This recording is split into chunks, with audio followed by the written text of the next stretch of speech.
Hello, 6th graders. Welcome to Big Ideas Math, Contract Math, Section 1.1, Integers and Absolute Value Activity.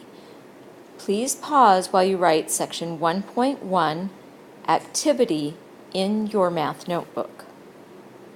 Pause again while you write today's activity objective in your math notebook. Today's objective is connect the relationship between velocity and speed to the relationship between an integer and its absolute value. Now copy the following vocabulary words, definitions, and examples in your notebook. Integers are the set of whole numbers and their opposites.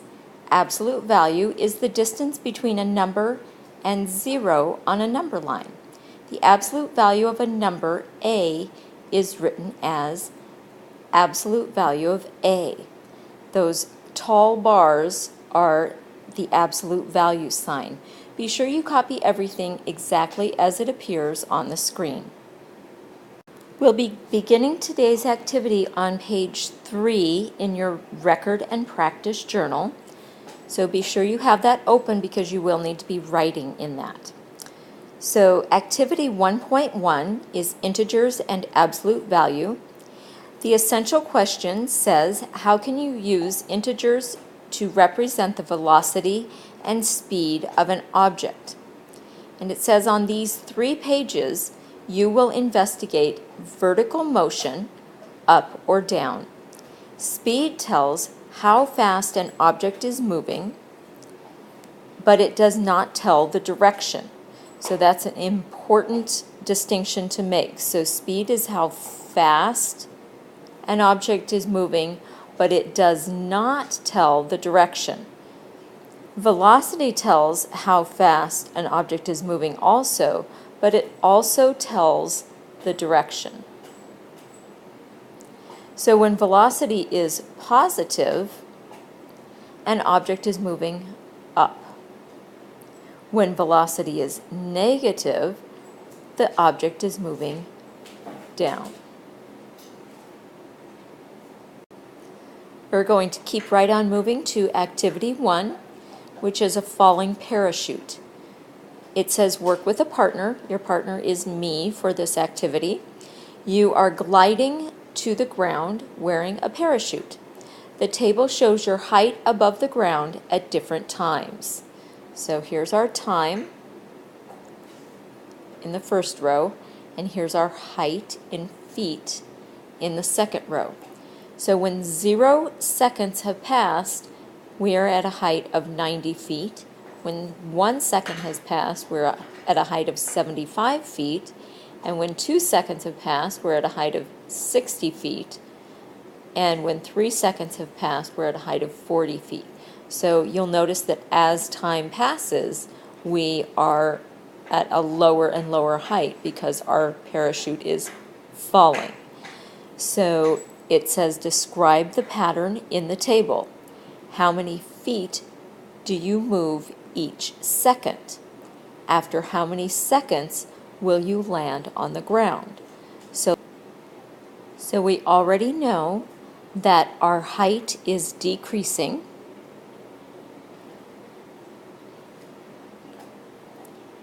So our height is decreasing.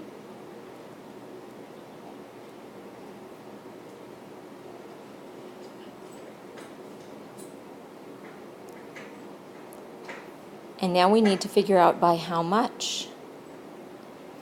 So if we look at the change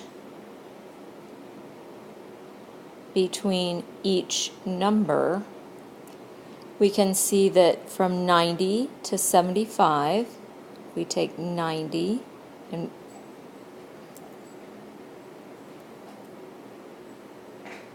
and we subtract 75, we get 15. And if we take 75 and we subtract 60, we get 15. And the same is true with 60 minus 45. So the height is decreasing by 15 feet every second.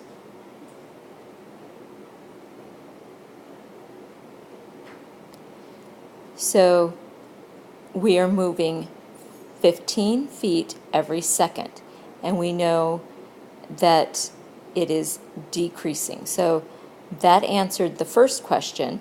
Then the second question is, after how many seconds will we land on the ground? Well, it took us 3 seconds to get to 45 feet. So if we're at 45 feet after 3 seconds, then all we need to do is think, well, 45 divided by 15 equals 3, so it's going to take us another 3 seconds to hit the ground. So 3 plus 3 is 6. So it will take us a total of 6 seconds to reach the ground.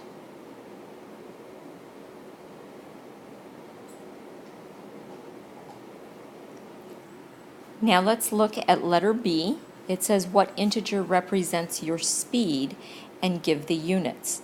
So if we look at 15 feet every second, we can represent that as 15 feet per second.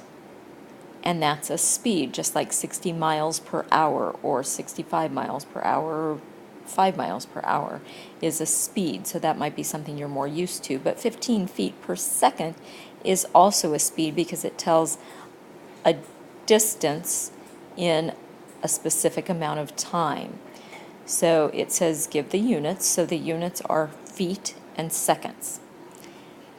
Do you think your velocity, moving on to letter C, do you think your velocity should be represented by a positive or a negative integer?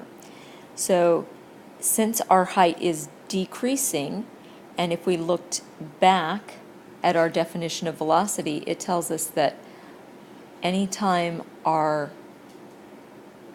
height is decreasing, it should be a negative number, then we should choose a negative integer,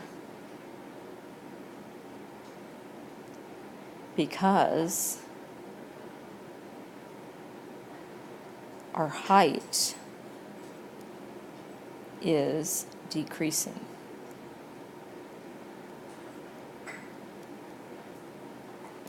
So if we were doing something like a rising balloon, then our height would be increasing, so then we would want a positive integer.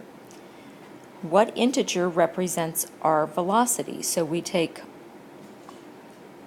our speed and we put a negative sign in front of it, and it's negative 15 feet per second. And we gave the units because it's feet and seconds. So we have done our job. Your assignment for this lesson, if you have not already done so, is to complete the What You Learned Before problems 1 through 9. They are located in several places, so you can find them in lots of different places.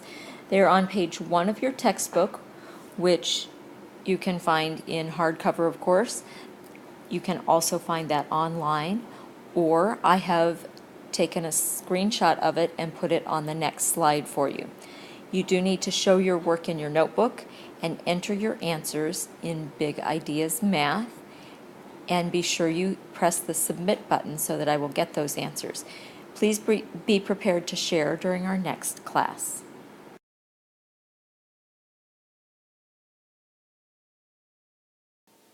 Please remember to earn credit for viewing this flipped lesson. You need to complete your exit slip back at the website. You also need to come to our next class prepared with the journal pages that we did during the flipped lesson or any other work that we did for the flipped lesson completed. You also need to be prepared with any work that was assigned in the flipped lesson completed, and be ready with any questions you have for your teacher, and as always, have a good attitude. We'll see you tomorrow in class.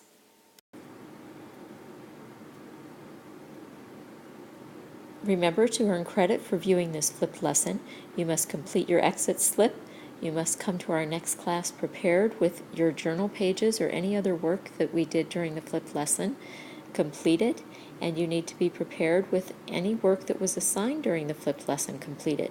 Be prepared with any questions you have about the content of the flipped lesson and a good attitude. We'll see you in class tomorrow.